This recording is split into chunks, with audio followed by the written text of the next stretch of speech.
Hey everyone! Assalamualaikum! So, magpapalaundry tayo ngayon at may nakaabang na habal-habal driver. And yes, since nag-change ang schedule ko from day shift to night shift, may time tayo for now para magpa-laundry ng mga marurumi nating damit. And yeah, lumabas na kami ng subdivision papunta dun sa High Love Laundry Shop kung saan lagi kami nagpapalaundry. And here we are, yan, malapit na tayo. At malapit lang actually itong laundry shop sa bahay namin. So, very convenient siya guys. And yeah, ang bait ni Kuya Ryder, sinamahan niya tayo magpa-laundry here. Kasama ko yung baby ko. Then here, I decided na pumunta naman sa palengke para bumili ng mga food for iftar since Ramadan tayo ngayon. And kasi nagka-crave ako sa isda, which is madalang lang kami kumakain ng isda here kasi nga ang mahal-mahal dito. And yes, nakita niyo yung Watsons, that is my favorite spot. And yan naman yung sa baby ko, yung McDonald's na meron dito sa barangay namin. Yes. So yan din yung sign na malapit na tayo sa palengke. Yan guys, almost there. So here we are, dito na tayo. And sobrang init guys, sobrang init. Kawawa yung baby ko, hindi kami nakapagdala ng payong. And here, dito sa market, meron talagang spot na kung saan bumibili kami ng fish or chicken. Usually fish lang dito sa palengke. And dito kasi banda, walang nagbebenta ng pork, which is bawal sa ating mga Muslim. And yan guys, yung mga binibenta ni na kuya, yung mga fishes nila, buhay pa yung mga tilapia, and yan yung pinili naming isda. Per kilo is 360 I think. After namin bumili ng fishes, pumunta naman kami dito sa part na madaming gulay. I mean, fruits rather. Bobo. Since mainit ngayong panahon, binilhan ko yung baby ko nito. Sobrang init kasi uhaw na siya. So ayan, umuwi na kami, pabalik na doon sa bahay. Wait, hindi pa pala. So yeah, hindi pa kami umuwi ng bahay niyan. And yan, pumunta kami ng Pure Gold kasi may additional pa kaming bibilhin dyan. Ang bait-bait talaga ni Kuya Ryder. And here we are, alhamdulillah, nasa Pure Gold na tayo. And in-assist pa rin tayo ni Kuya Ryder until here. Yan, so papasok na tayo at kumuha ng cart. Since konti lang naman yung bibilhin natin, mini cart lang yung pipiliin at yung may basket.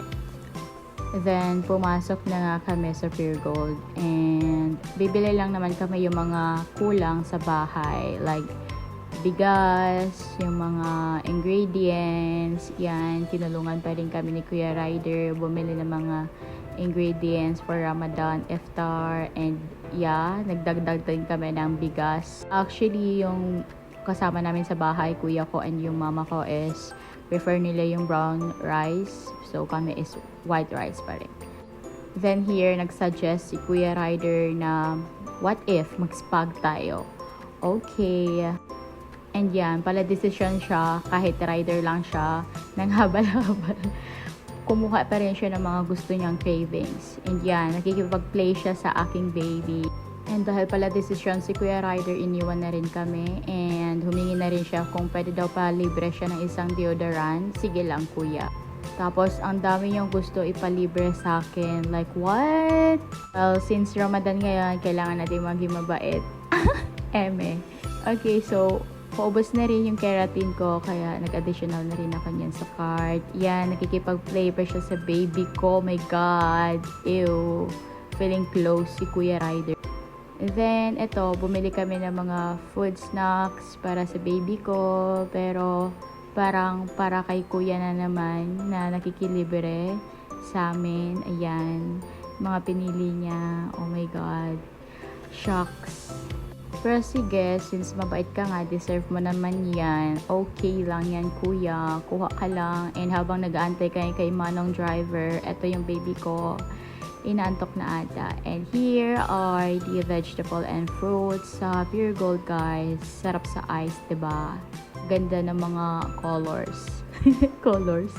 So yan, sabi niya, baka need namin daw yung mga ganyan-ganyan. Sabi ko, sige lang kuya. Ayan, pumili na rin siya ng mga gulay na kakailanganin daw namin sa bahay. Ako naman na uto-uto, pumayag na rin. So ayan, sa cashier na tayo guys. magbabayad na tayo ng lahat na kinuha ni Kuya. So, ayun, gosh, napagod na sila. So, since pauwi na kami, kinuha niya na yung mga nasa baggage, and then yan, nilabas niya nila yung card namin. Ang bait talaga ni Kuya Ryder. Then, sabi ni Kuya Ryder dito na if okay daw, mag-tricycle na lang kami kasi di kaya if motor single lang.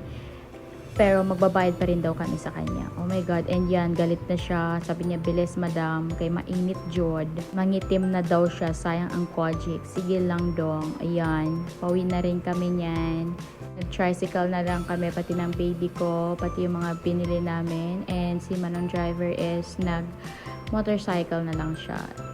So, kami na lang naiwan pati ng baby ko. Umuwi na rin kami sa bahay. Tapos habang pauwi, grabe guys, ramdam ko rin yung pagod and everything. Pero alhamdulillah, okay lang yung baby ko. Kaya, fighting. Kaya ng mother niyan. So, yan. Papasok na tayo sa subdivision. Oh my God! Nandun pa rin si Kuya. Habal-habal. Okay. Sige. Kailangan niya yung pamasahe namin. Okay.